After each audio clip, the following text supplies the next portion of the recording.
Please mention your roll numbers in the chat box. Am I audible? Yes, sir. Yes, sir.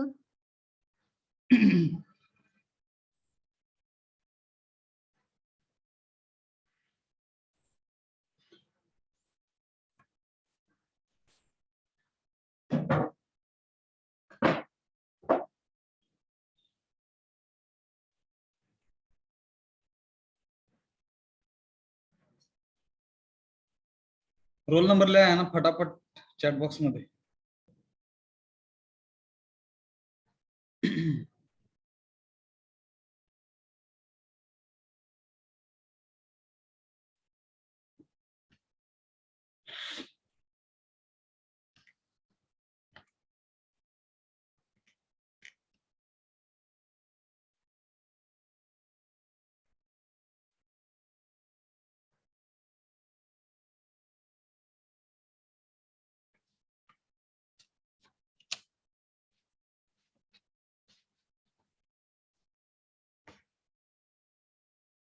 Please mention your roll numbers in the chat box.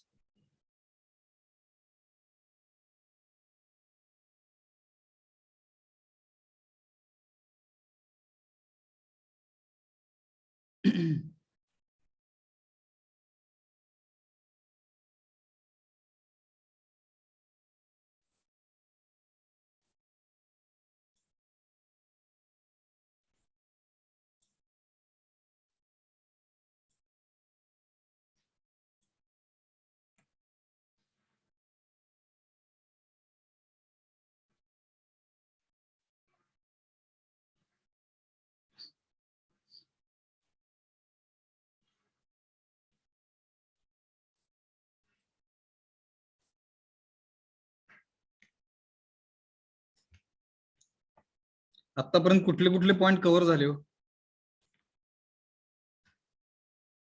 आठवतात का? Hello,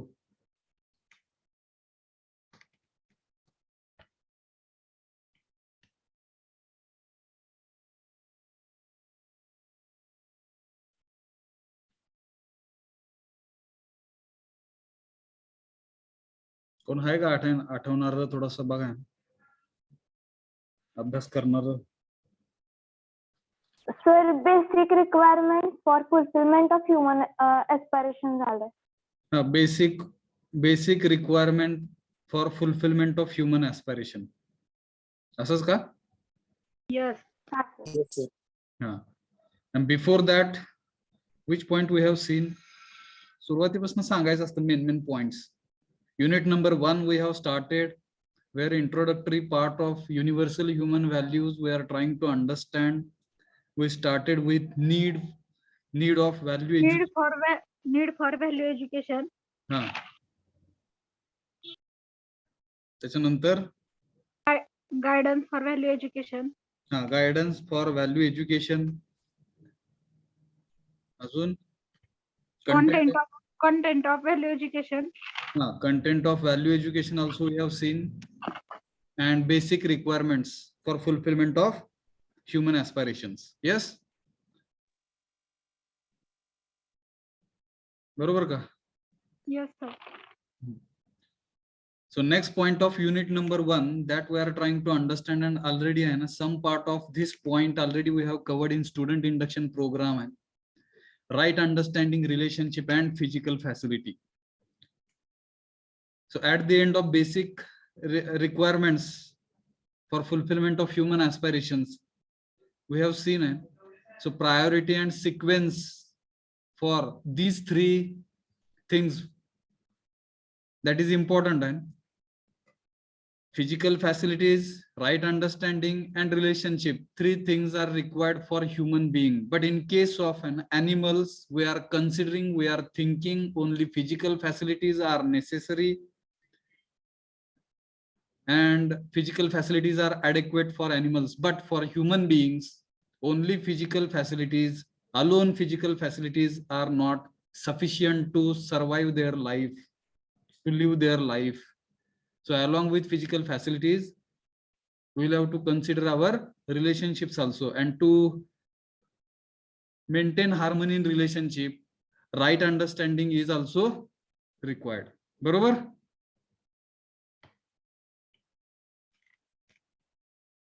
Let us start. मला फक्त 35 responses दिसतात chat box मध्ये. 56 जण join झालेत बघा ना मला पकडून. 55 रिस्पॉन्सेस कमीत कमी दिसले पाहिजे. Those who have not mention roll number in the chat box, please mention roll number in the chat box. This will help me to record your attendance again and again. I will have to give any instructions. That is the failure म्हणूया आपण. ठीक आहे, जाऊया आपण पुढे. So let us start an understanding, right understanding relationship and physical facility. So human being wants to live with continuous happiness and prosperity. ह्याच्याबद्दल आता काय दुमत? कंटिन्युअस हॅपीनेस आणि प्रॉस्परिटी ह्याच्यासाठी ऍक्च्युअली ह्युमन बिईंग जगतोय म्हणूया आपण, आणि ती गरज आहे तसं वाटतंय त्याला. And this is possible by ensuring right understanding. आणि हे सगळं शक्य आहे कधी? योग्य समज आपल्यापाशी असल्याची आपण जर खात्री केली तर आहे. बाय एन्शुरिंग म्हणजे खात्री करणे आहे. This is possible. What is possible? Continuous happiness and prosperity is possible by ensuring right understanding, fulfillment in the relationship. आपल्या नातेसंबंधांची परिपूर्तता करणे, नातेसंबंधांना पूरक बनवणे ही दुसरी गोष्ट आहे. अँड फिजिकल फॅसिलिटी म्हणजेच भौतिक सुविधा ही तिसरी गोष्ट. In the correct priority. त्यांचं प्राधान्य जे काही आहे ते योग्य प्राधान्याने आपण त्याची खात्री केली पाहिजे. आणि जर अशी खात्री केली आपण, पहिला प्रेफरन्स राईट अंडरस्टँडिंगला दिला, दुसरा प्रेफरन्स आपण रिलेशनशिप्सला दिला, आणि तिसरा प्रेफरन्स आपण भौतिक सुविधांना दिला, तर 100% continuous happiness and prosperity we can achieve. Only priority is important आहे. सिक्वेन्स आपण असाच द्यायला पाहिजे आहे. योग्य समज आधी असले पाहिजे. ज्यावेळेस दोन नातेसंबंध आपण विचार करतो, दोन नातेसंबंधांचा, एका नातेसंबंधांचा दोन व्यक्ती जर त्या नातेसंबंधामध्ये येत असतील तर सगळ्यात पहिल्यांदा राईट अंडरस्टँडिंग महत्वाची आहे. योग्य समज असेल तर रिलेशनशिप बनतं, आणि मग फिजिकल फॅसिलिटीचा विचार केला पाहिजे. But normally in the family, in the society, you will find our sequence, our priorities different. First priority we are giving to physical facility, then relationship, and last priority we are giving to right understanding, which is wrong. घरामध्ये मुलगा किंवा मुलगी जर दुसऱ्या घरामध्ये द्यायचं झालं तर सगळ्यात पहिल्यांदा काय बघितलं जाते हो? मुलगा किती श्रीमंत आहे, मुलगी किती श्रीमंत आहे, त्याच्याकडे किती जमीन आहे, किती गाड्या आहेत, किती बंगले आहेत, हे बघितलं जात आहे. आणि मग नातं जुळवलं जाते. बरोबर का? Hello, Yes, sir. Yes, sir. हे चुकीचं आहे का बरोबर आहे? ठीक आहे सर. सगळ्यात पहिल्यांदा त्यांची मन जुळतात का येतं का लक्षात बघा ना. राईट अंडरस्टँडिंग दोघांमध्ये आहे का हे पाहायला पाहिजे. योग्य समज आहे का दोघांमध्ये. मग रिलेशनशिपला प्राधान्य दिलं पाहिजे. मग त्यांचं रिलेशनशिप जुळवलं पाहिजे. आणि मग फिजिकल फॅसिलिटीचा विचार केला पाहिजे. But unfortunately family and entire society म्हणूया आपण giving first priority to physical facility. पहिली प्रायोरिटी ही फिजिकल फॅसिलिटीला दिल्यामुळे अडचण होते. मग अख्खं आयुष्य मग त्यांचं एकमेकांना समजून घेण्यात जातं म्हणूया आपण. बघा त्याच्यामुळे ह्याचा सिक्वेन्स महत्वाचा आहे, लक्षात घ्या. समजून घेऊ आपण सिक्वेन्स कसा आहे. आणि जर हा सिक्वेन्स योग्य प्रायोरिटीने जर कोण समजून घेत असेल तर this is living with human consciousness. ह्यालाच आपण मानवी चेतनेमध्ये जगणं असं म्हणतोय. This is living with human consciousness. मानवी चेतनामध्ये जगणं आहे असं म्हणतोय त्या जगण्याला आपण. बरोबर का? Hello, Yes, sir. जाऊया पुढे. काय अडचण? No, sir. ठीक आहे. No, sir. आता दुसऱ्या साईडला काय होतं बघा ना. ऑन दी अदर हँड दुसऱ्या बाजूला if one is living for physical facility alone and not ensuring right understanding and right feelings in the relationship, he or she feels unhappy and makes others unhappy too. This is the one outcome.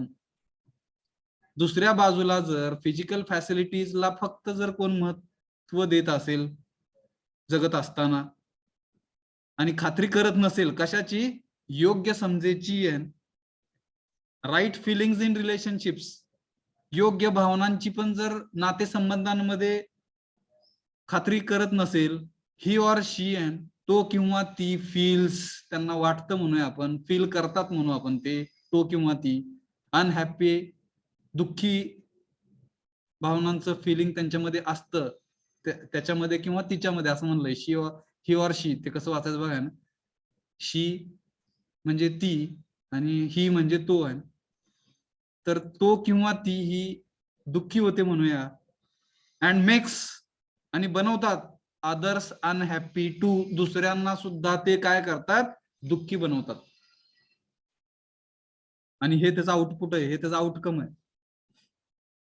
आणि हे कधी कशामुळे होतो, तर physical facilities, काय म्हणलं आहे ना, one is living for physical facilities alone, physical facilities मध्ये जगणं, and not ensuring right understanding, योग्य समजेची खात्री न करणं, and not ensuring right feeling in the relationship, right feeling in the relationship, relationship मधल्या योग्य भावना ह्यांची पण खात्री न केल्यामुळे, फक्त फिजिकल फॅसिलिटीजला धरून गेल्यामुळे, असं जगत राहिल्यामुळे, he or she feels unhappy and makes others also unhappy too, दुसऱ्यांना पण ते दुःखी बनवतात. यस, हॅलो, समजलं का इथपर्यंत? काय अडचण? No sir. The other outcome is that, मग पुढचा आउटकम अजून एक काय असू शकतं, if the right understanding is missing, योग्य समज जर नसेल, मिस झाली असेल, one is not able to identify the need for physical facility, मग त्याला फिजिकल फॅसिलिटी म्हणजे भौतिक सुविधांची गरज किती आहे ह्याची ओळखच होत नाही, लक्षात घ्या, का तर योग्य समजच नाहीये. How much physical facility we accumulate, आपण किती फिजिकल फॅसिलिटी गोळा करतोय, किती भौतिक सुविधा आपण गोळा करतोय. फिजिकल फॅसिलिटी म्हणजे घर आलं, जमीन आला, बंगला आला, गाडी आली, बरंच काय काय, दागिने आले, पैसा आला, सगळ्या गोष्टी ह्या फिजिकल फॅसिलिटीज मध्ये मोडतात. How much physical facility we accumulate, we never feel that we have enough, आपण किती जरी गोळा केलं तरी आपल्याला असं वाटत नाही की हे पुरेसं आहे, का तर फक्त फिजिकल फॅसिलिटीच्या मागे लागल्यामुळे, राईट अंडरस्टँडिंग नसल्यामुळे. How much physical facility we accumulate, आपण किती फिजिकल फॅसिलिटी, भौतिक सुविधा गोळा केलेल्या आहेत, we never feel that we have enough, आपल्याकडे जे काही फिजिकल फॅसिलिटीज आपण गोळा केलेल्या आहेत त्या आपल्याला कधीच पुरेशा आहेत असं नाही वाटत, असा अर्थ आहे तिकडे. वी कीप वॉन्टिंग मोर, आहे अजून पाहिजे, अजून पाहिजे ना, अजून मला एक गाडी असली तरी अजून 4 गाड्या पाहिजेत, अजून 10 गाड्या पाहिजेत, 20 गाड्या पाहिजेत, मग कीप वॉन्टिंग मोर आहे. And this feeling of not having enough is feeling of deprivation. मग ह्याच भावनेला काय म्हणतोय आपण, वंचितपणाची भावना म्हणतोय. अशा व्यक्ती ह्या स्वतः वंचित असल्यासारखं फील करतात, म्हणजे माझ्याकडे किती जरी असलं तरी माझ्याकडे कमीच आहे, अशा टाईपचं फिलिंग करणं, ह्यालाच आपण काय म्हणतोय, फिलिंग ऑफ डिप्रिव्हेशन, वंचित राहिल्याची भावना. आणि ही कशामुळे येते, व राईट अंडरस्टँडिंग नसल्यामुळे येते. आलं का लक्षात? Hello, yes sir. मग ऍज अ रिझल्ट मग ह्याचा परिणाम काय होतोय, वन इज डिप्राइव्ड, म्हणजे एखाद्याला वंचित ठेवल्यासारखं वाटतंय म्हणून आपण, एक्सप्लॉइटिंग म्हणतोय आपण, शोषण करायला चालू करतं, मग ते तो किंवा ती शोषण करायला चालू करते, का तर अपुरं असल्याची भावना त्यांच्यामध्ये आहे, वंचित राहिल्याची भावना त्याच्यामध्ये आहे. आणि ही कशामुळे आहे, तर राईट फिलिंग मिसिंग असले, राईट अंडरस्टँडिंग म्हणूया आपण, राईट अंडरस्टँडिंग मिसिंग असल्यामुळे, योग्य समज नसल्यामुळे वंचित राहिल्याची भावना आहे. आणि ही वंचित राहिल्याची भावना पुढे जाऊन काय करते, एक्सप्लॉइटिंग करते, दुसऱ्यांचं शोषण करायला त्यांना भाग पाडते म्हणून आपण. अँड डिप्रायव्हिंग अदर्सचा मिनिंग आहे दुसऱ्यांना पण वंचित ठेवायला चालू करतात, तो किंवा ती. येते का लक्षात? Hello, yes. हा सर.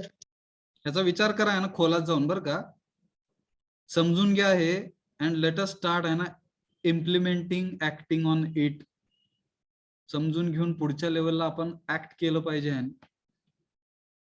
ह्याची चर्चा झाली पाहिजे घरामध्ये. What is right, what is wrong हे डिस्कस झालं पाहिजे. वंचितपणा म्हणजे काय, फिलिंग ऑफ डिप्रिव्हेशन म्हणजे काय, feeling of happiness, feeling of prosperity हे नेमकं काय आहे. accumulating physical facilities, that should not be the aim of our life. Our aim of life should be humanity. and मानवतेला आपण पहिलं प्राधान्य दिलं पाहिजे. जाऊया पुढे. Yes. While physical facility alone may suffice for animals, मगाशी सांगितलं मी, for animals physical facilities are sufficient and adequate. पुरेशा पण आहेत त्या, गरजेच्या आहेत आणि पुरेशा आहेत त्या. बघा, it is not adequate for human being to be fulfilled. मानवासाठी मात्र फक्त फिजिकल फॅसिलिटीज गरजेच्या नाहीत. फिजिकल फॅसिलिटीज सोबत रिलेशनशिप्स आणि राईट अंडरस्टँडिंग ह्या पण गरजेच्या आहेत. आणि जर एखादा माणूस म्हणूया आपण, ज्याच्या आयुष्यामध्ये राईट अंडरस्टँडिंग नाहीये, राईट फिलिंग्स इन रिलेशनशिप्स नाहीयेत, ह्या दोन्ही गोष्टी नाहीयेत, and he or she is only accumulating physical facilities in his or her life, then that kind of living is called as living with animal consciousness. त्याला कसल्या टाईपचं जगणं म्हणलेलं आहे, पशुचेतनामध्ये जगणं असं म्हणतात त्याला. One is living with animal consciousness. आलं का लक्षात? Hello hello. Yes sir. हा सर. ह्याच्यामध्ये काय अडचण, डाऊट, काय समजलं नाही असं असेल तर विचारा, otherwise we will go to next point. समजलं का? Yes sir. Yes sir. Very good. उद्या अधिकारी वगैरे झाला आहे ना, मोठं काय बघा आहे ना, ऑफिसर वगैरे झाला, एमपीएससी यूपीएससी दिली आणि तिकडे तुम्ही इंडियन ऍडमिनिस्ट्रेटिव्ह सर्व्हिसेस मध्ये गेला, मोठ्या चेअरवरती बसला आहे ऑफिसर म्हणून, तर तिकडे तुम्हाला ह्या गोष्टींचा अवेअरनेस असलाच पाहिजे. लक्षात घ्या. अनफॉर्च्युनेटली किती बघा आहे ना, ते प्रमाण किती असेल, 80 ते 70% प्रमाणामध्ये आहे ना, जे अधिकारी ऑफिसर्स आहेत ते फक्त फिजिकल फॅसिलिटीच्या मागे लागलेले आहेत आणि करप्शन वगैरे करण्याच्या मार्गावर आहेत. त्याच्यामुळे बघा आहे ना, सगळीकडे घरामध्ये बाहेर सगळीकडे काय आहे, आपल्याला अनहॅपीनेस दिसतं तिकडे आहे. का तर दे आर एक्सप्लॉइटिंग अदर्स, दुसऱ्यांचं शोषण करतात ते. त्याच्यामुळे राईट अंडरस्टँडिंग, रिलेशनशिप्स म्हणजे फक्त आपलं फॅमिली सोबतच रिलेशनशिप नाही पाहायचं आहे. आपण ह्युमन म्हणून समाजामध्ये वावरत असताना प्रत्येक माणूस हा ह्युमन बिईंग आहे. त्या रिलेशनशिप्सनी आपण सगळ्यांना ट्रीट केलं पाहिजे, तसं आपण आपलं बिहेवियर ठेवलं पाहिजे. जाऊया पुढे. Yes sir. There are generally 2 kinds of people today. आज जर बघितलं तर 2 प्रकारच्या व्यक्ती आपल्याला घरामध्ये, समाजामध्ये, निसर्गामध्ये सगळीकडे दिसतात असं म्हणता येते. Number 1, those lacking physical facilities, unhappy and deprived. पहिली कॅटेगरी ही अशी आहे की अपुऱ्या फिजिकल फॅसिलिटीज म्हणजे काय, भौतिक सुविधा अपुऱ्या आहेत, भौतिक सुविधांची कमतरता आहे त्यांच्यापाशी, आणि दुःखी आहेत आणि वंचित आहेत. ही पहिली category. Second category, those who are having physical facilities, ज्यांच्याकडे भौतिक सुविधा आहेत, येट अनहॅपी अँड डिप्राइव्ड, तरी पण ते दुःखी आहेत आणि वंचित आहेत. अशा 2 टाईपची लोक आहे ना, आजूबाजूला घरामध्ये आणि समाजामध्ये तुम्हाला सापडतील. मग आपण तिथे विचारलंय ना, ट्राय टू फाइंड आउट आहे ना, where we are right now, at state 1 और ऍट स्टेट 2. असा प्रश्न विचारलाय. आपण 1 नंबर स्टेटला आहोत का 2 नंबर स्टेटला आहोत? आपण 1 किंवा 2 मध्ये कुठेतरी सापडणार आहे फिक्स स्वतःला, बरं का. मग तिकडे म्हणलाय ना, वेअर ॲज, जरी असं असलं तरी आहे ना, we really want to be in the state of following state number 3, having physical facility, happy and prosperous. Physical facilities पण असल्या पाहिजेत, आनंदी असलं पाहिजे आणि समृद्ध असलं पाहिजे. This is the third category. We all should be in category number 3, state number 3. Unfortunately, right now you will find people with two categories, those and lacking physical facilities, unhappy and deprived, those having physical facility असून पण दुःखी आहेत का तर right understanding नाही, योग्य भावना त्या relationships मध्ये नाहीयेत आणि वंचित राहिल्याची भावना आहे त्यांच्यामध्ये. ह्या दोनच टाईपचे लोक जास्त दिसतील तुम्हाला घरामध्ये आणि समाजामध्ये. आपल्याला कशासाठी ट्राय करायचं आहे, हॅव्हिंग फिजिकल फॅसिलिटीज, आपल्याकडे भौतिक सुविधा आहेत, हॅप्पी आपण आनंदी आहोत आणि प्रॉस्परस म्हणजे समृद्ध आहोत. कळलं का? तीन टाईपची, ऍक्च्युली दोनच टाईपच्या कॅटेगरी आहेत, पण आपल्याला तिसऱ्या कॅटेगरीमध्ये जी सध्या दिसत नाहीये त्या कॅटेगरीमध्ये जायचंय. कळलं का? Yes sir. Yes, sir. It is easy to see that, आपल्याला सहजपणे हे पाहता येईल, we naturally want to be in state 3. Naturally acceptable, ह्या दोघांमधलं कुठलं, तिन्ही मधलं कुठलं आहे हो? हॅलो, स्टेट 1, स्टेट 2, स्टेट 3 म्हणू आपण ह्याला. State 3. Very good. State number 3 आहे ना. State number 3 is naturally acceptable for all human being. मग असं म्हणलं इट इज इझी आहे, हे सहजपणे आपण it is easy to see आहे, हे सहजपणे आपण पाहू शकतोय काय, दॅट की we naturally want to be in state 3, तिसऱ्या स्टेट मध्ये आपण असलं पाहिजे, of having more than required physical facilities, happy and prosperous. However, जरी असं असलं तरी today we seem to be at state 1 or state 2 and our efforts is and generally for 2. आणि मोस्टली कसं आहे, एकाकडून दोन कडे जाणं हा पहिला प्रयत्न असणार आहे सगळ्यांचाच, फिजिकल फॅसिलिटीज कमवणे, दुःखी होणे आणि वंचित राहणे. पण आपल्याला 3 नंबर कॅटेगरीकडे जायचं आहे. लक्षात येते का बघा? You can see that what is called आहे ना डेव्हलपमेंट टुडे. सध्या स्थितीला डेव्हलपमेंट म्हणजे काय जर म्हणलं तर असा विचार केला जातोय की स्टेट नंबर 1 मधून स्टेट नंबर 2 कडे जाणे म्हणजे डेव्हलपमेंट, असं सध्याचं चित्र आहे. सध्या आपण असा विचार करतोय, पण हे चूक आहे का बरोबर आहे? एक स्टेट मधून 2 स्टेट मध्ये जाणं सध्या ह्यालाच विकास म्हणलं जातंय असं सांगितलंय तिकडे. हा जो पॉइंट आहे बरं का, we can see that what we call development today largely takes from state 1 to state 2. State 1 कडून स्टेट 2 कडे जाणं ह्यालाच डेव्हलपमेंट म्हणलं जातंय. हे सध्या स्थितीचं चित्र आहे. हे चूक आहे का बरोबर आहे? मग हॅलो, चूक आहे. Very good, very good. बघा, 1 कडून 2 जाणे ह्याला डेव्हलपमेंट म्हणायचं नाही, ह्याला विकास म्हणायचं नाही. म्हणजे सुरुवातीला फिजिकल फॅसिलिटीज नव्हत्या, मी दुःखी होतो, वंचित राहिल्याची भावना होती, मग मी काय केलं, स्टेट 2 मध्ये जाण्याचा प्रयत्न केला, फिजिकल फॅसिलिटीज आणल्या, तरी पण दुःखी आहे, वंचित राहिल्याची भावना आहे. मग स्टेट 1 कडून स्टेट 2 कडे जाणं म्हणजे डेव्हलपमेंट नव्हे.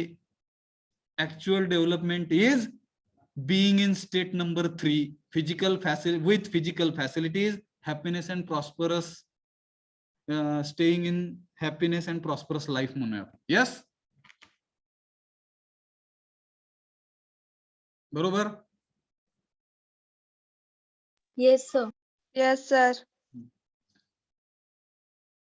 मग नाव आहे आता काय बघा ना, if we are able to ensure all three म्हणजे right understanding, relationship and physical facilities in priority, in order of priority.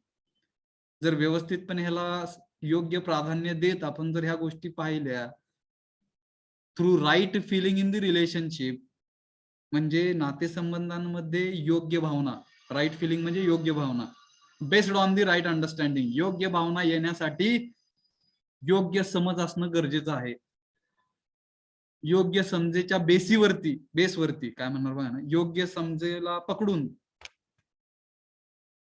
Relationships मध्ये जर योग्य भावना आल्या, we can ensure mutual happiness. त्यावेळेसच खरं म्युच्युअल हॅपीनेस म्हणजे परस्परांमध्ये आपण आनंद पाहू शकू, त्याची खात्री करू शकतो. वी कॅन एन्श्युअर, खात्री करणे, एन्श्युअर म्हणजे खात्री करणे. हॅपीनेस फॉर आवर सेल्फ, आपल्या सर्वांसाठी हॅपीनेस आपण कन्सिडर करू शकू, as well as happiness for others, दुसऱ्यांसाठी पण आनंदी त्यांना देण्याचा आपण प्रयत्न करू. विथ राईट अंडरस्टँडिंग, योग्य समजेमुळे काय होणार आहे, वी कॅन आयडेंटिफाय, आपण ओळखू शकणार आहोत the need for physical facilities, भौतिक सुविधांच्या किती गरजा आहेत हे आपण ओळखू शकणार आहोत आणि त्याच्यासाठी right understanding is required. We can also learn how to produce using a mutual enriching production process. आपल्याला हे पण शिकायचं आहे की आपल्याला जर समजा आपल्यापाशी फिजिकल फॅसिलिटीज नसतील तर त्या आपल्याला प्रोड्यूस पण करता आल्या पाहिजेत. भौतिक सुविधांना निर्माण पण करता यायला पाहिजे. आणि हे कशासाठी? म्युच्युअली एनरिचिंग होण्यासाठी. म्युच्युअली म्हणजे परस्परांमध्ये प्रॉस्परिटी येण्यासाठी आहे ना. We will have to develop, we will have to manufacture, we will have to produce different physical facilities. अशा काही प्रक्रिया आपण अवलंबल्या पाहिजेत जिकडं त्याचं प्रोडक्शन होईल. कशाचं? तर फिजिकल फॅसिलिटीजचं. आणि एकमेकांना प्रॉस्परस करण्यासाठी आहे. Once we are able to ensure the availability of more than required physical facilities, आणि ज्यावेळेस आपण अशी खात्री करू जे सध्या आपल्याकडे अवेलेबल आहे ते मोर दॅन रिक्वायर्ड आहे, जेवढं पाहिजे त्याच्यापेक्षा जास्त आहे असं जर आपण समजलं तिकडे, म्हणजेच त्याला आपण समाधान म्हणतोय फिजिकल फॅसिलिटीज मध्ये. We have a feeling of prosperity. त्यावेळेस आपल्याला समृद्ध असल्याची आपल्याकडे भावना येणार आहे. Isn't it? नाही का? असं विचारलंय आपल्याला. येस? हॅलो, काय अडचण? No sir. No sir. मग ही शेवटची diagram which is very important. Let us try to understand what this diagram says. Priorities mention, right understanding. त्याच्याच खाली 2 बॉक्स दाखवलेले आहेत, रिलेशनशिप आणि फिजिकल फॅसिलिटीज. त्यांना योग्य क्रम दिलेला आहे तिकडे. 1 नंबरला राईट अंडरस्टँडिंग म्हणलेलं आहे, 2 नंबरला रिलेशनशिप्स म्हणलेलं आहे, 3 नंबरला फिजिकल फॅसिलिटीज म्हणलेलं आहे. ह्या सिक्वेन्सनी, ह्या प्रायोरिटीने जर आपण गेलो तर त्याचं आउटपुट खालती दाखवलेलं आहे. म्युच्युअल हॅपीनेस, उभय सुख, ज्याला उभय तृप्ती पण म्हणतोय आपण. आणि म्युच्युअल प्रॉस्परिटी म्हणजे उभय समृद्धी. सगळेच समृद्ध होणार आणि सगळेच आनंदी होणार. त्याच्यासाठी ह्याचा हा क्रम आहे, लक्षात घ्या. Right understanding in the self, word महत्वाचा आहे. इन दी सेल्फ, योग्य समज ही आपल्या स्वतःमध्ये आधी असली पाहिजे. स्वतः आय मध्ये, सेल्फ मध्ये असली पाहिजे. Most of the time for right understanding always we are expecting that right understanding should be from others.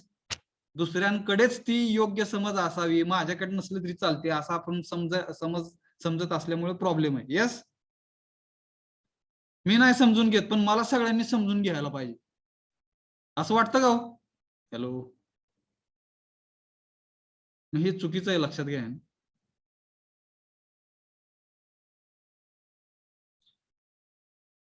ती समज जी काही आहे ती प्रत्येकाच्या सेल्फ मध्ये पाहिजे. कुटुंबामध्ये प्रत्येक जण जर कन्सिडर केला तर तो बॉडी आणि सेल्फ बरोबर असणार आहे. तर प्रत्येकाच्या सेल्फ मध्ये ती योग्य समज असली पाहिजे असा अर्थ इकडे. Right understanding in the self. Then relationships with human being, नातेसंबंध, आणि त्याच्यासाठी 9 फिलिंग्स आहेत तिकडे. ट्रस्ट, रिस्पेक्ट दिसतं का बघा.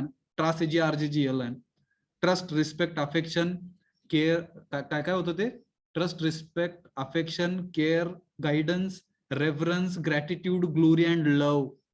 All these 9 values you should find right feelings in the relationships. Right feelings, relationships should be with and right feelings. नातेसंबंध हे योग्य भावनांसोबत असावेत. आणि मग physical facilities with rest of nature. Rest of nature म्हणजे पृथ्वीवरचे मानव सोडले तर राहिलेलं सगळं नेचर, म्हणजे ह्याला आपण रेस्ट ऑफ नेचर म्हणतोय.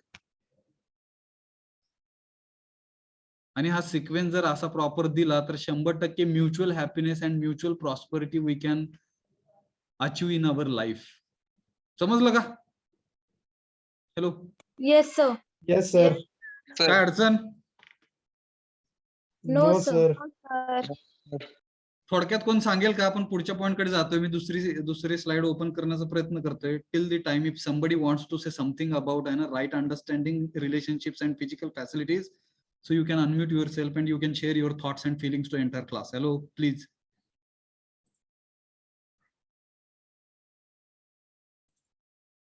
है का कोण?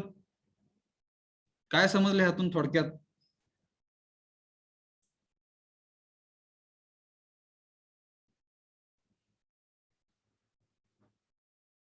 Yes.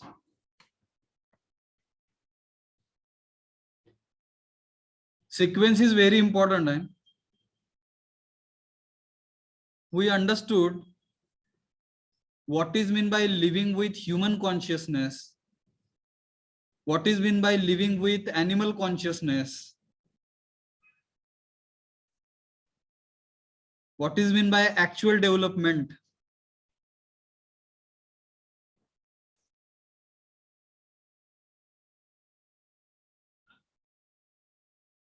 Most of the times, right feelings, as we don't have right feelings with us, because of which we are not able to define how much physical facilities are needed in our life, because of which we are focusing only on physical facilities. We are neglecting our relationships.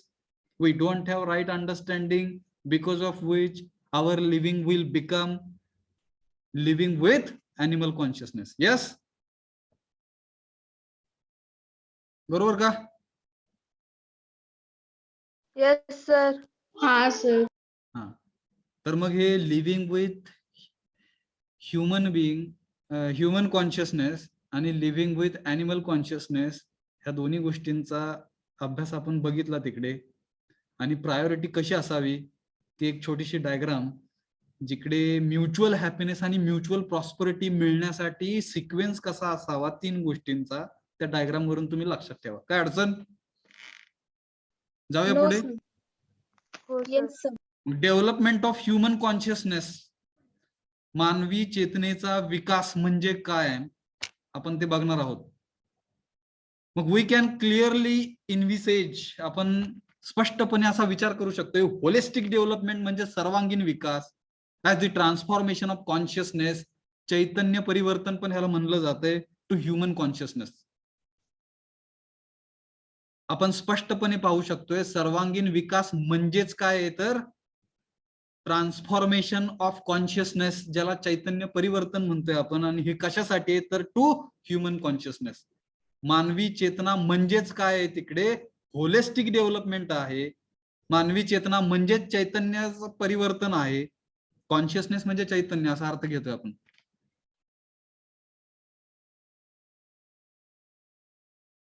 Of course, मग निश्चितपणे it will कसं वाचायचं ते, necessitate, बरोबर. It will necessitate working on all 3, तिन्ही वरती आपण काम केलं पाहिजे अशी गरज आहे. नेसेसिटेट म्हणजे गरज आहे. बघा, राईट अंडरस्टँडिंग म्हणजे योग्य समज. फुलफिलमेंट इन रिलेशनशिप म्हणजे नातेसंबंधांची पूरकता, परिपूर्ती करणे, नातेसंबंधांना पूरक राहणे, as well as physical facilities and in the order of priority. आपण प्रायोरिटी ऑलरेडी शिकलेली आहे, त्याच्यामुळे ह्याच्याबद्दल सांगायची गरज नाही. आपण जातोय पुढच्या स्लाइड कडे. आणि ही डायग्राम मला वाटतं आपण स्टुडंट इंडक्शन प्रोग्राम मध्ये पाहिली होती. Yes, hello. हाँ सर. Yes, sir. या डायग्राम बद्दल मला वाटतं काय सांगायची जास्त गरज नसावी, कारण की वरचा जो पार्ट आहे human consciousness, that we have seen in the previous point, where we understood right understanding relationship and physical facilities for human being. Sequence is very important. थोडक्यात आपण बघूया, आपण जर ॲनिमल कॉन्शियसनेस मध्ये असेल आपण, तर ॲनिमल कॉन्शियसनेस कडून जर आपण ह्युमन कॉन्शियसनेस कडे जात असू, तर ह्यालाच ट्रान्सफॉर्मेशन म्हणलेलं आहे, ह्यालाच प्रोग्रेस म्हणलेलं आहे, ह्यालाच होलिस्टिक डेव्हलपमेंट म्हणायचंय. येतं का लक्षात? हाँ सर. Yes, sir. इकडे म्हणलेलं आहे पॉज अँड थिंक, थोडस थांबा आणि विचार करा. आपण कुठे थांबतच नाहीये, नुसताच विचार करतोय, त्याच्यामुळे प्रॉब्लेम आहे. लक्षात घ्या, ही डायग्राम व्यवस्थित पहा. पॉज अँड थिंक आहे, थांबा, विचार करा.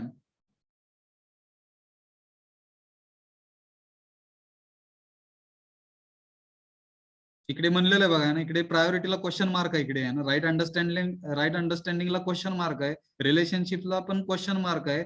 म्हणजेच ते दोन्ही मिसिंग आहेत. आणि त्याच्यामुळे अनहॅपीनेस येतं आणि मेकिंग अदर्स अनहॅपी. दुसरे स्वतः तर दुःखी राहतात आणि दुसऱ्यांना पण दुःख देतात. अशी लोक आहे ना ज्यांच्यामध्ये राईट अंडरस्टँडिंग नाही आणि रिलेशनशिप पण समजून घेत नाहीत. फक्त फिजिकल फॅसिलिटीच्या मागे लागल्यामुळे ते फक्त काय करतायत, डिप्रिवेशनच्या फिलिंग मध्ये जगतात, वंचित राहिल्याच्या भावनेमध्ये जगतात. एक्सप्लॉइटिंग अँड डिप्रायव्हिंग अदर्स, दुसऱ्यांचं शोषण करणे आणि दुसऱ्यांना वंचित ठेवणे, ह्या सगळ्या जगण्याला काय म्हणलेलं आहे, अॅनिमल कॉन्शियसनेस म्हणलेलं आहे. यस, बरोबर का? Yes, sir. तर आपल्याला अॅनिमल कॉन्शियसनेस कडून आहे ना, we will have to move from animal consciousness to human consciousness. And if we will achieve human consciousness, automatically mutual happiness and mutual prosperity we will achieve. And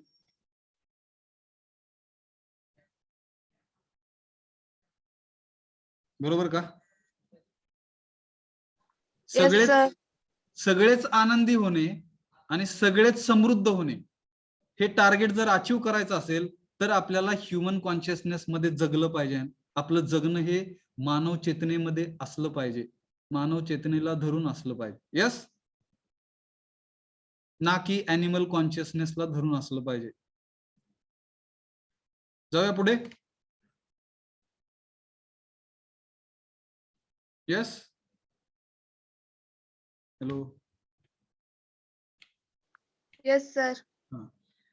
मग हे सगळ्यासाठी बर का, हे सगळं समजून घेण्यासाठी तिकडे रोल म्हणजे काय बघा ना, भूमिका ऑफ एज्युकेशन, संस्कार आहे ना, शिक्षण संस्कारांची भूमिका महत्वाची आहे. Enabling the transformation to human consciousness. म्हणून तिकडे कल्चर महत्वाचं आहे, लक्षात घ्या ना, संस्कृती महत्वाची आहे. एज्युकेशन संस्कार म्हणलं त्याला, शिक्षण संस्कृतीची भूमिका महत्वाची आहे. कल्चर जर नसेल तर मग सगळ्या गोष्टी अवघड होणार, आपल्याला ह्युमन कॉन्शियसनेस हे समजणारच नाही. म्हणून तिकडे शिक्षण संस्काराची भूमिका काय आहे हा नेक्स्ट पॉइंट आहे, तो आपण समजून घेतोय. The role of education is essential to facilitate holistic development. सर्वांगीण विकास काय आहे,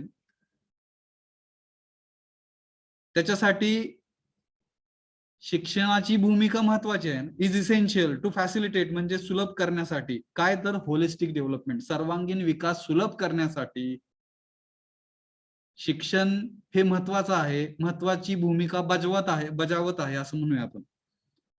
that is the individual transformation to human consciousness as well as the societal transformation to human society. मला वाटतं ह्युमनचं स्पेलिंग चुकलंय बघा, तिकडे ई एक्स्ट्रा झालं असं वाटतंय. Yes, yes sir. Individual transformation पण झालं पाहिजे, individual transformation to human consciousness. मग ते इंडिव्हिज्युअल ट्रान्सफॉर्मेशन म्हणजेच अॅनिमल कॉन्शियसनेस आहे, लक्षात घ्या. Animal consciousness to human consciousness. आणि एवढंच होऊन थांबलं नाही पाहिजे, as well as societal transformation to human society.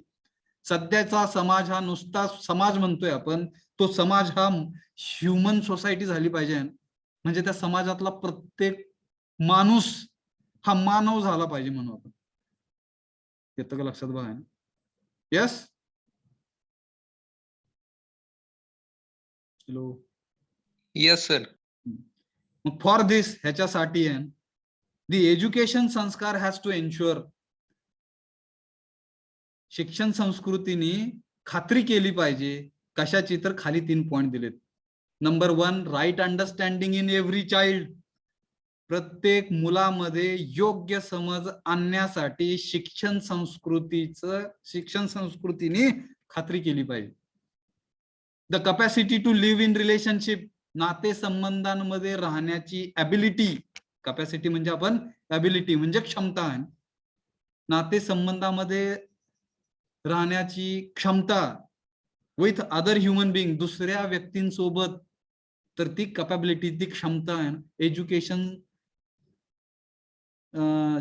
काय बघा ना, शिक्षण संस्काराने त्याची खात्री केली पाहिजे. म्हणजे प्रत्येक जण नात्यामध्ये राहायला पाहिजे म्हणूया आपण, मानवी नात्यामध्ये, ह्युमन बिईंग्स. ह्युमन रिलेशनशिप्स म्हणजे काय, मानवी नात्यामध्ये. द कपॅसिटी टू आयडेंटिफाय, काय ओळखायची क्षमता यायला पाहिजे बघा. कशाची खात्री करायची, तिसरा पॉइंट आहे, capacity to identify the need for physical facility, भौतिक सुविधांची गरज ओळखण्याची क्षमता ही प्रत्येक त्या चाइल्ड मध्ये यायला पाहिजे. द स्किल्स, कौशल्य आले पाहिजेत. अँड द प्रॅक्टिस, त्यांनी सराव केला पाहिजे for sustainable production of more than what is required and leading to feeling of prosperity. समृद्धाची भावना आहे ना पुढे घेऊन जाण्यासाठी शिक्षण संस्कार त्यांनी खात्री करायला पाहिजे की फिजिकल फॅसिलिटीची गरज, भौतिक सुविधांची गरज ओळखण्याची क्षमता आहे ती पण डेव्हलप करायला पाहिजे. हे 3 इम्पॉर्टंट रोल आहेत बघा. कशाचे, तर एज्युकेशन, संस्कारचे. आलं का लक्षात? Hello hello. Yes, sir. आपली जी आयुष्याची जडणघडणी असते बरं का, त्याच्यामध्ये सगळ्यात पहिला रोल हा आपल्या फॅमिलीचा असतोय बघा. त्याच्यानंतरचा रोल हा आपल्या शाळेचा असतोय म्हणूया आपण. त्याच्यानंतरचा रोल हा प्रोफेशनल एज्युकेशन तुम्ही जिथनं घेताय त्या संस्थांचा असतोय म्हणूया आपण. आणि ह्या सगळ्यांसोबत समाजाचा इम्पॅक्ट पण आपल्यावरती असतोय, समाजाचा प्रभाव पण आपल्यावरती असतोय.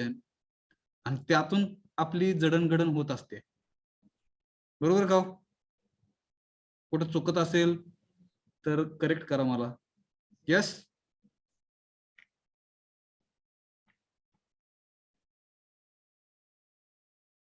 जाऊया पुढे. Yes, sir.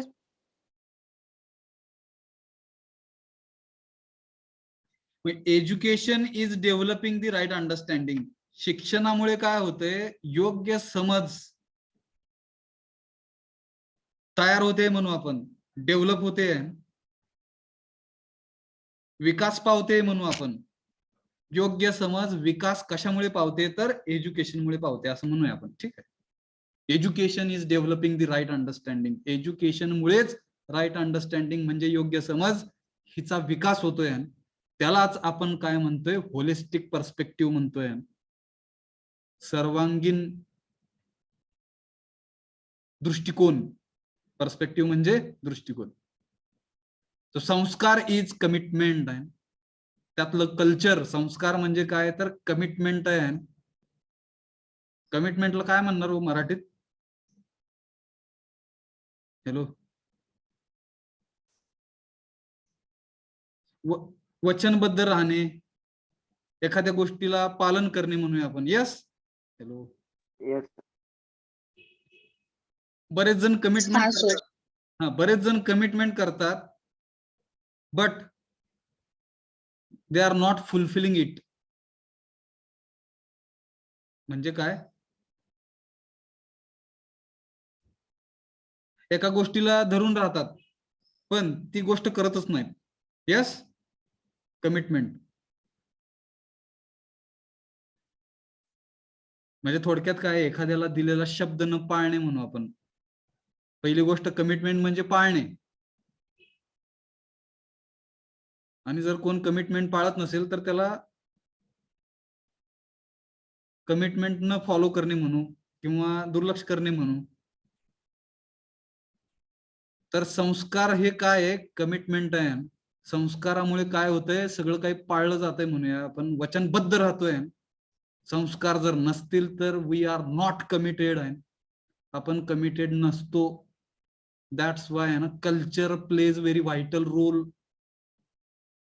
संस्कार म्हणलं त्याला बघा ना, संस्कार इज कमिटमेंट, प्रिपरेशन तयारी आहे बघा, अँड प्रॅक्टिस सराव आहे ना, of living with right understanding. योग्य समजेनी प्रतिबद्ध राहण्याचा, तयारी करण्याचा, सराव करण्याचा, ह्या सर्व गोष्टींसाठी आपल्याला कल्चर महत्वाचे आहेत, संस्कार महत्वाचे. द प्रिपरेशन इन्क्लुड्स, मग त्याच्यासाठी आपण जी काही तयारी आहे ती सर्व गोष्टींना इन्क्लूड करते म्हणून काय समाविष्ट करते. लर्निंग अप्रोप्रिएट स्किल्स, त्याच्यासाठी वेगवेगळे कौशल्य आपण शिकले पाहिजेत. अँड टेक्नॉलॉजी म्हणजे तंत्रज्ञान. वेगवेगळे अप्रोप्रिएट म्हणजे योग्य, त्यानुसार लागणारे कौशल्य म्हणूया आपण.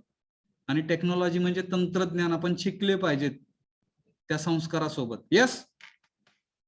हॅलो, काय अडचण? No, sir.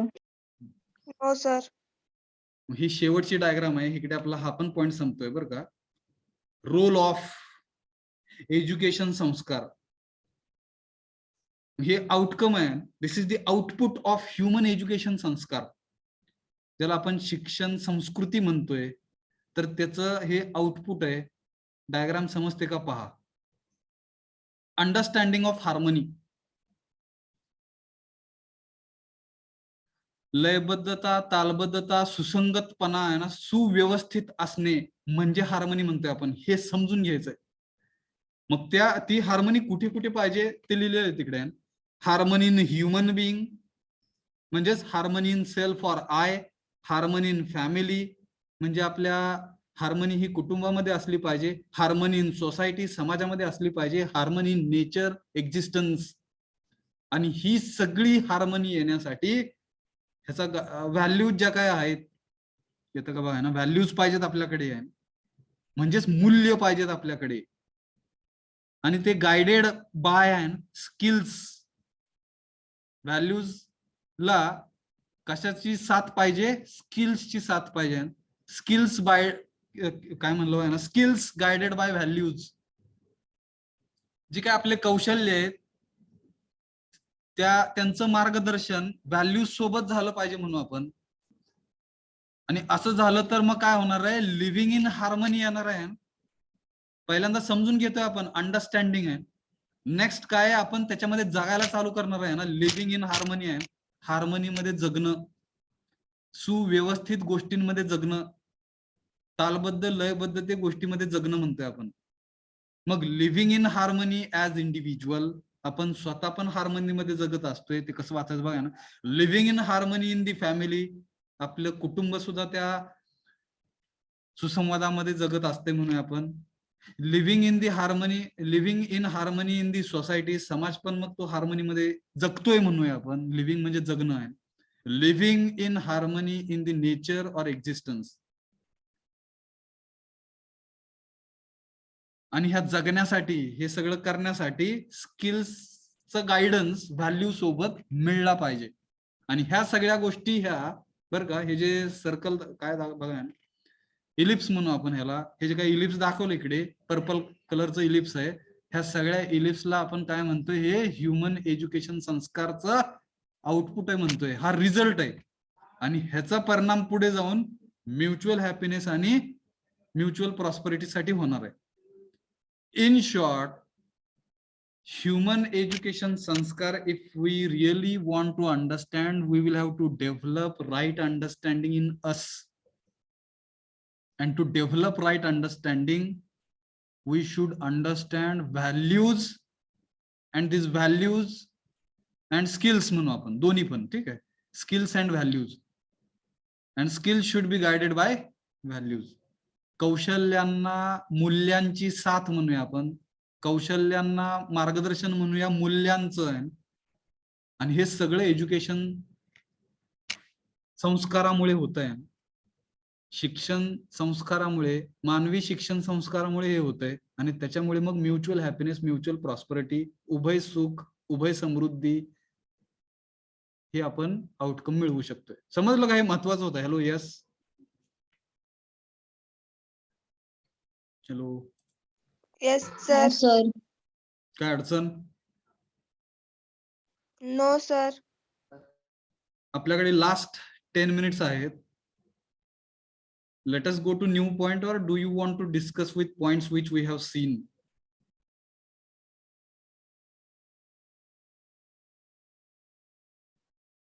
काय करूया?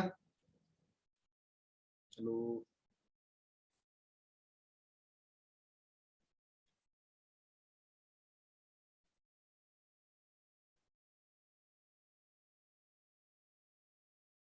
झालेल्या पॉइंट बद्दल काय अडचण? हॅलो. No, sir. नाही सर. म्हणजे शिक्षण पण तितकंच महत्वाचं आहे बरं का, आणि संस्कार पण तेवढेच ताकदीचे आहेत म्हणूया आपण. संस्कार म्हणजे संस्कृती ही कमी होत चालली आहे म्हणू आपण, तर ती जपली पाहिजे. कल्चर हे जपलं गेलं पाहिजे म्हणूया आपण. त्याच्यासाठी रिलेशनशिप्स, नातेसंबंध काय ते कळले पाहिजेत, आणि ते कळण्यासाठी right understanding is essential. Yes.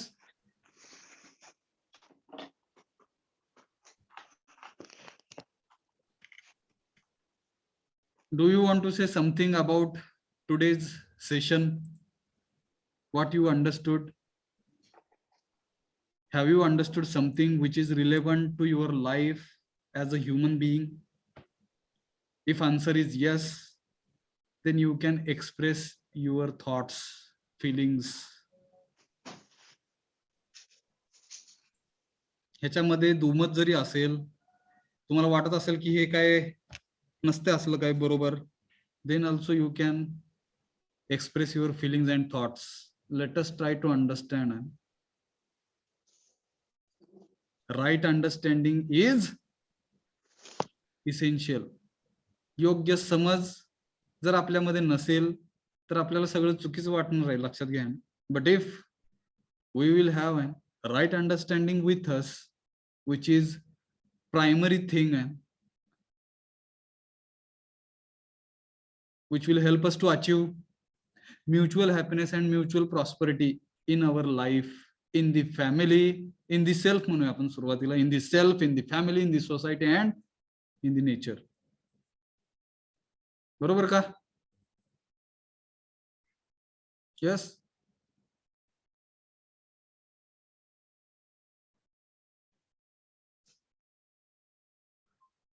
कोणाला आहे का काय ओपिनियन, मत वगैरे? बघा आहे ना, आपल्याला मत नसल्यामुळे प्रॉब्लेम आहेत. आपल्याला ओपिनियन सांगता येत नसल्यामुळे प्रॉब्लेम आहेत. एवढं शिकून, एवढं इंजिनिअरिंग होऊन जर आपल्याला स्वतःची मतच नसतील, and if you are not able to express, मत असली तरी if you are not able to express your opinions, then what is the use of learning engineering, taking higher education, completing our under graduation? बऱ्याच गोष्टी आहेत मग तिकडे. Yes. So start expressing your self.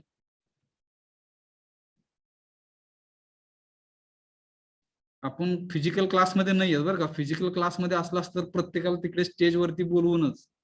Unfortunately I cannot force you in the online classes म्हणूया आपण, but in the physical classes I am forcing students to come forward, because of which what will happen?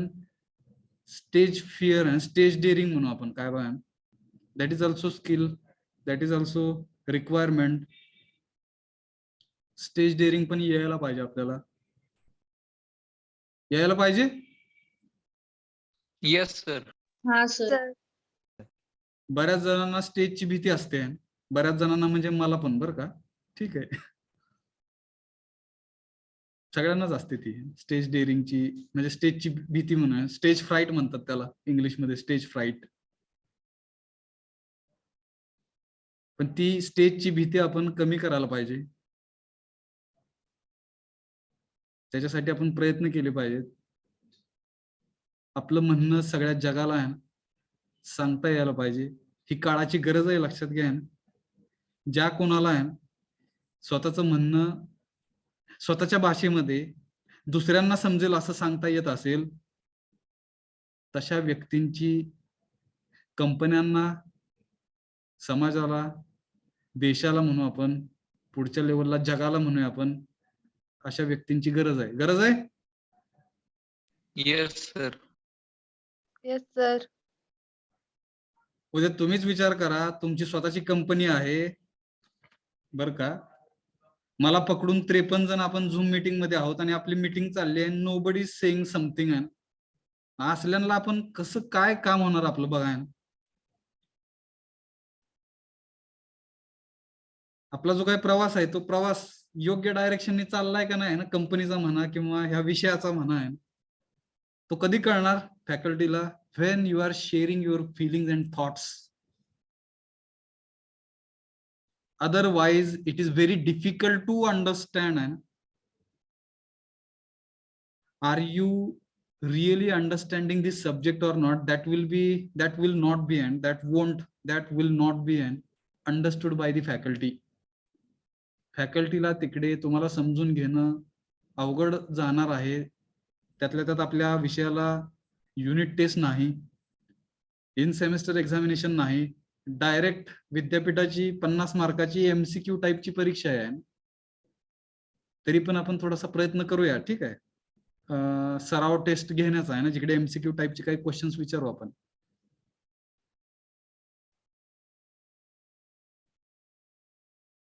काय अडचण?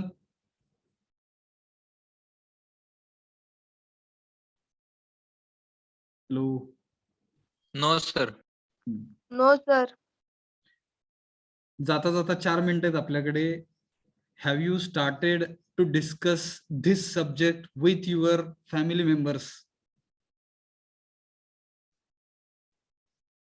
Yes, sir. Let us start and discussing this subject with family members. त्यांची मतं काय येतात आहेत हे जाणून घ्या, समजून घ्या. आणि वेगळी असतील तर you will have to share. इकडे तुम्ही ती शेअर केली पाहिजेत, जेणेकरून ऍटलीस्ट आपण तरी समजून घेऊया.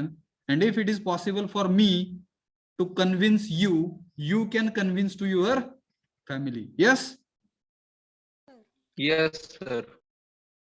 Yes, sir. Convincing is also skill and one type of skill. एकाला मनवणं आहे, एकाला आपलं मत मान्य करून घेणं त्याच्याकडून बघा, त्याला आपण कन्व्हिन्सिंग म्हणतोय. एखाद्याचं माइंड आपल्या साईडनी वळवणं आहे कन्व्हिन्स शब्द बघा ना, महत्वाचा English. So you will have to convince. First of all, you will have to convince yourself with universal human values. Then you will get strength to convince to your family members. आणि मग slowly maturity जशी वाढेल तशी समाजामध्ये पण ती convince करण्याची ताकद आपल्यामध्ये येईल आहे ना, सगळ्यांमध्येच, अशी आपण अपेक्षा करूया. यस. Yes, sir. 2 मिनिट आहेत आहे ना, कोणीतरी बोलावं अशी इच्छा आहे, अपेक्षा आहे बघा ना. अपेक्षा केल्या नाहीत पाहिजे. अपेक्षा करायच्या असतील तर त्या फक्त स्वतःकडनंच केल्या पाहिजेत. दुसऱ्यांकडनं केलेल्या अपेक्षा ह्या पूर्ण होत नसतात कधीच, असं म्हणलं जातं. मग हे खरं आहे का चुकीचं आहे का बरोबर आहे हे तुम्हीच ठरवा, तुम्हीच सांगा. Yes. Last 1 minute. Hello sir. हा, सोमनाथ पवार प्लीज. सर, आपलं subject human values, universal human values जे सांगतोय ना, ते जरा जास्त आयडियल आणि परफेक्ट आहे. इतका समाज पण चांगलं वागत नाही आणि आपण जर वागलो तरी समाज वागत. आता हा पॉइंट बर का, जेवढा महत्वाचा आहे तेवढाच व्हॅलिड पण आहे म्हणतोय मी. हे मान्य आहे, तुम्हाला कळतंय, मला कळतंय, पण समाजाला ते मान्य नाही. कारण की ही अस्तित्वाची लढाई आहे म्हणू आपण बघा ना. जी कोण मोठी लोक झाले त्यांचं अस्तित्व शून्य होणार आहे ह्याच्यामुळं. सगळ्यांनाच आनंदी बघणं बर का, हे काही जणांना खपत नाही म्हणूया आपण. वाईट वाटतं त्यांना दुसऱ्यांना आनंदी बघितलं की. Yes. Hello. Yes sir. Yes sir. आपल्याला काय करायचंय तर म्युच्युअल हॅपीनेस आणि म्युच्युअल प्रॉस्पेरिटी कशी आणता येईल आपल्या घरामध्ये, समाजामध्ये, ह्याच्यासाठी आपण विचार करतोय. लोकांचा विचार लोकच करतील, आपला विचार आपण करूया. आपला विचार हा म्युच्युअल हॅपीनेस आणि म्युच्युअल प्रॉस्पेरिटी आणणे हा आपला विचार असावा. आपलं ह्युमन गोल, ह्युमन टार्गेट. लोकांनी कसं वागायचं आहे बरं का, हे लोकांच्या हातात आहे. लोकांना जास्तीत जास्त आपण सांगू शकतोय, we cannot force them to behave like that. आणि हे मानवासारखं वागा हे सांगायला लागतं, हे दुर्दैव आहे म्हणू आपण. Yes, yes sir. तुम्ही मानव आहात, तुम्ही मनुष्य आहात या पृथ्वीवरती, तुम्हाला बुद्धी दिलेली आहे, तर त्या बुद्धीचा वापर मानवी बिहेवियर मधून तुम्ही दाखवा हे सांगायला लागतं, हे दुर्दैव आहे, लक्षात घ्या. त्याच्यामुळे जास्त विचार न करता बरं का, ज्या गोष्टी योग्य आहेत त्या गोष्टी फॉलो करूयात आपण. मान्य हे सगळं भरपूर एकदम आयडियल आहे ना, पुस्तकात लिहिलंय आणि हे पुस्तकाचंच राहणार आहे असं सगळेच म्हणतात आहेत. तर असं थोडंसं न करता हे खरंच आपल्या आयुष्यात घेऊन येता येईल काय ना, आणि जर नाही आलं तर मग हे विषय ठेवायलाच नाही पाहिजे म्हणूया आपण. असल्या गोष्टींची चर्चा सुद्धा झाली नाही पाहिजे, ह्या मताचा मी आहे. Yes, yes sir. हा सर. हा, त्याच्यामुळे बरं का, जर दिलंय काही आणि खरंच हे नॅचरली ऍक्सेप्टेबल म्हणतोय मी, वाटत असेल आहे, नॅचरली ऍक्सेप्टेबल वाटत असेल तरच करा आहे ना. अदरवाईज तुम्हाला नॅचरली ऍक्सेप्टन्सच नसेल, तुम्हाला नॅचरली ऍक्सेप्टेबल काय गोष्टी आहेत, आजकाल समाजामध्ये नॅचरली ऍक्सेप्टेबल काय हे पण विसर पडलाय लोकांना, लक्षात घ्या. चुकीच्या गोष्टी ह्या नॅचरली ऍक्सेप्टेबल वाटायला लागल्यात, त्याच्यामुळे आपण चुकीच्याच मार्गाला जाणार आहे, लक्षात घ्या ना. What is really valuable and acceptable naturally आहे, दॅट वी हॅव फॉरगॉटन म्हणूया आपण, विसरून गेलोय आपण. तर हे थोडस कसं आहे बघा ना, आपल्या ब्रेन वरती, आपल्या माइंड वरती एक धूळ बसलेली आहे म्हणू आपण, ती धूळ झटकण्याचं काम ही युनिव्हर्सल ह्युमन व्हॅल्यूज कडून होईल अशी अपेक्षा आहे. Yes, yes sir. तर तुम्ही ट्राय करा. शेवट फेल जरी गेलो तरी आपल्याला एक आनंद असणार आहे की ह्युमॅनिटीसाठी आपण फेल गेलोय. यस, ठीक आहे. Yes sir. मानवता काय हे लोकांना समजावून सांगण्यासाठी आपण अपयशी झालोय, आणि त्या अपयशात सुद्धा एक वेगळं यश मानूया आपण, त्यालाच म्हणायचं ऑप्टिमिस्टिक, म्हणजे सगळ्या निगेटिव्ह गोष्टीत पॉझिटिव्हच पाहणे, हा दृष्टिकोन. ठीक आहे, let us stop. Yes sir. हा, thank you very much for attending this session. Let us meet in next session. Bye.